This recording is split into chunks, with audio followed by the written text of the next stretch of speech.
तो आज हम करेंगे क्लास 9 एक्सरसाइज 2.4 का क्वेश्चन नंबर 16 चैप्टर 2 पॉलिनोमियल्स। चलिए स्टार्ट करते हैं। क्वेश्चन आपके सामने है, what are the possible expressions for the dimension of the cuboid whose volume are given. एक क्यूबॉइड है, उसके वॉल्यूम्स हमें नीचे दिए गए हैं, तो उसके डायमेंशंस हमें बताने हैं कि किस प्रकार वो क्यूबॉइड बनेगा। तो सबसे पहले आप ये देखिए, जो एक क्यूबॉइड होता है उस क्यूबॉइड के वॉल्यूम में क्या किन किन चीज़ों का इस्तेमाल करता है, यानी किन किन चीज़ों से मिलकर वो वॉल्यूम बनता है। तो लगभग लगभग जो वॉल्यूम ऑफ क्यूबॉइड होता है वो आपका लेंथ, ब्रेथ और हाइट, इन तीन चीज़ों से मिलकर बनता है। तो इसका मतलब इस एक्सप्रेशन को जब मैं तोड़ूंगा तो मेरे पास तीन चीज़ें आएंगी, लेंथ, ब्रेथ और हाइट। तो चलिए तोड़ते हैं। और याद रखिए, अगर वॉल्यूम, जो हमारा वॉल्यूम है, इक्वेशन के फॉर्म में दे रखा है, तो जो हमारे लेंथ, ब्रेथ और हाइट आएंगे वो भी इक्वेशन के ही फॉर्म में आएंगे। तो अपना आंसर करते हैं फटाफट से। वॉल्यूम मैं यहाँ वॉल्यूम लिख लेता हूँ। वॉल्यूम दे रखा है 3x² माइनस 12x। अब फटाफट से हम इसमें कॉमन छाट लेंगे, क्योंकि इसमें मिडिल टर्म स्प्लिट करने के लिए जैसा कुछ खास है नहीं। तो फटाफट कॉमन छाट लेते हैं। 3 और 12, इन दोनों में क्या चीज़ कॉमन है? इन दोनों में ये कॉमन है कि दोनों के दोनों 3 की टेबल में आते हैं। तो फटाफट हम यहाँ लिख देंगे 3।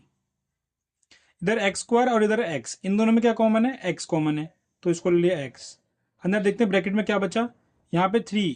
याद रखिए, जब भी हम कोई भी चीज़ कॉमन लेते हैं तो ब्रैकेट के अंदर उन चीज़ों को लिखते हैं जो बच गई हैं।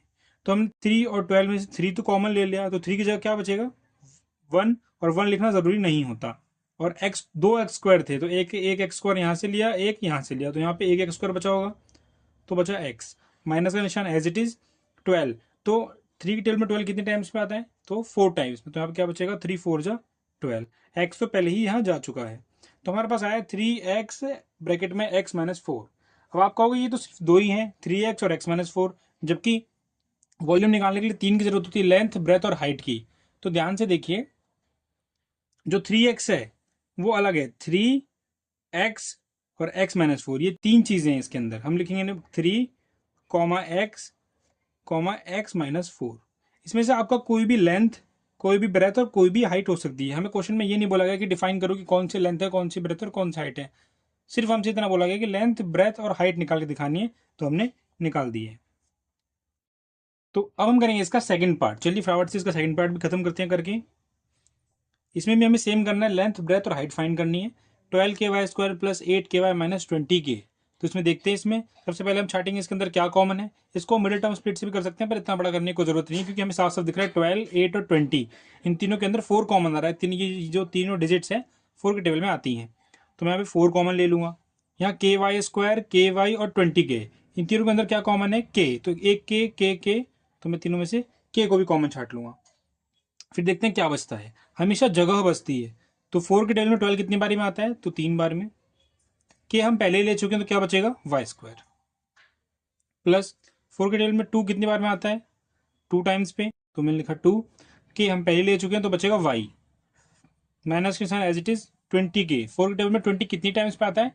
तो 5 टाइम्स में। 4 5 से 20 होता है, और के तो हम पहले ही ले चुके हैं, तो सिर्फ यहाँ पे ओनली 5। तो आपको दिख रहा होगा 4k 3y² plus 2y minus 5। अब क्या करें? अब हम करेंगे इसमें मिडिल टर्म स्प्लिट। जी हाँ, ये जो अंदर वाला है इसको हम मिडिल टर्म स्प्लिट से सॉल्व करेंगे। आपको पता है मिडिल टर्म स्प्लिट में क्या करना पड़ता है। सबसे पहले जो फर्स्ट वाली क्वेश्चन है इसको लास्ट वाले से मल्टीप्लाई करें, तो 3 5 जा 15 हुआ। 15 के प्राइम फैक्टर्स कर लीजिए, 2 7 जा 14, सॉरी ये 3 से जाएगा कट। 15 के प्राइम फैक्टर कर लीजिए, 3 5 जा 15 और 5 1 जा 5, तो 5 और 3 आ रहा है। तो 5 और 3 की मदद से मुझे ये 2 बनाना है, तो मैं कैसे बनाऊंगा? इसके दो तरीके हो सकते हैं, या तो मैं ऐसा कर दूं कि 5 में से 3 गया और 2, ठीक है, या फिर मैं ऐसा करूं कि +3 और माइनस का 5 बराबर 2। तो मुझे इसमें क्या करना चाहिए? सॉरी, माइनस का 3 और प्लस का 5 बराबर 2, ये लूँ या ये लूँ? ये डिपेंड करता है हमारी इक्वेशन पे। मान लीजिए मैं 5 और 3 ये ले लेता हूँ, तो मैं यहाँ लिखूंगा 3y² plus 5y minus 3y minus 5। तो मुझे 3 और 5 में कॉमन छाड़ना पड़ेगा, जबकि 3 और 5 में कोई चीज़ कॉमन आती नहीं है।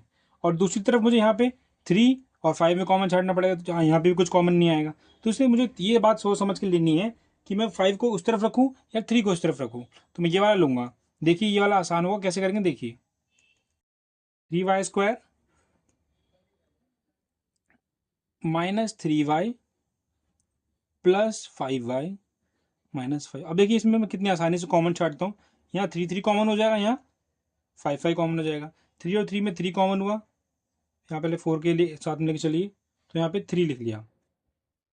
कॉमन लेने के बाद अंदर क्या बचा, एक वाई यहाँ से एक वाई यहाँ से लेंगे, वाई भी कॉमन आ जाएगा। इधर बचेगी जगह, 3 की टेबल में 3 कितने टाइम पे आता है, एक बार में, और एक लिखने की कोई ज़रूरत होती नहीं है। यहाँ वाई 2 थे तो एक वाई बच जाएगा, माइनस का निशान लगाइए। 3 की टेबल में 3 कितने बार में, तो एक बार में, और एक लिखने की कोई ज़रूरत है नहीं। वाई तो मैं पहले ले चुका हूँ, तो यहाँ पे 1 लिखना पड़ेगा। आगे करते हैं। 5 में क्या कॉमन है कि दोनों 5 के पढ़े मानते, तो 5 लिख लीजिए। ठीक है, प्लस माइनस माइनस, ये आपको कॉमन लेने का तरीका मैं बताता हूँ कैसे लेंगे। ये माइनस पहले क्या था, प्लस माइनस माइनस होता है ना, तो मैं मान लेता हूँ ये माइनस नहीं है, प्लस माइनस है। तो एक प्लस यहाँ से एक प्लस यहाँ से, इसलिए प्लस प्लस प्लस लिया, और बच क्या गया, माइनस बच गया। तो अंदर बच जाएगा वाई माइनस 1। 1 क्यों आया आप सब जानते हैं, 5 की टेबल में 5 कितनी बार में आता है, 1 बार में। तो मेरी क्वेश्चन क्या बनी अब यहाँ से, अब मुझे कॉमन लेना है, बचा हुआ जो भी है मेरे पास 3y और 5, इनकी जोड़ी अलग बन जाएगी,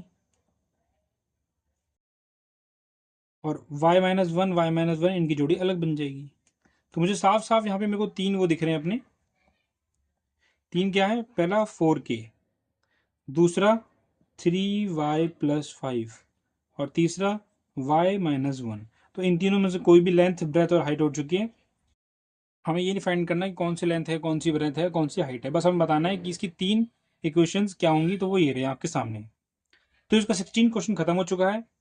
मिलेंगे अगली वीडियो में जल्द ही, तब तक के लिए धन्यवाद।